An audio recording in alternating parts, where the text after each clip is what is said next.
Hello बच्चों, हमने शुरू किया था क्लास 12th बायोलॉजी का chapter 2 that is human reproduction. आज हम उसमें फर्टिलाइजेशन का आगे का पार्ट कवर करेंगे, जिसमें हम ये पढ़ेंगे कि जायगोट के डेवलपमेंट कैसे होता है, यानी कि जायगोट जब बन जाता है तो उसके बाद फर्दर डेवलपमेंट कैसे शुरू होता है। तो सबसे पहले हम समझते हैं कि जब जायगोट का जो फॉर्मेशन है वो कहाँ पर होता है। वो इस्थमस रीजन में होता है, फैलोपियन ट्यूब के।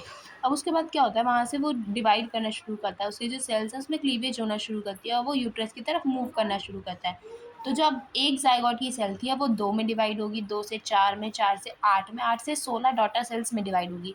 अब इन्हीं डॉटर सेल्स को हम ब्लास्टोमेयर्स कहते हैं।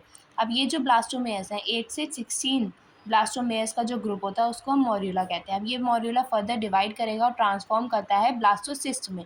अब ये जो ब्लास्टोसिस्ट है, ये यूट्रस में की तरफ मूव करेगी। अब ये ब्लास्टोसिस्ट क्या करेगी, फर्दर अपने आप को अरेंज करेगी एक आउटर लेयर में, जिसको ट्रोपोब्लास्ट कहते हैं, और एक इनर ग्रुप ऑफ सेल्स में, जिसको इनर सेल मास कहा जाता है।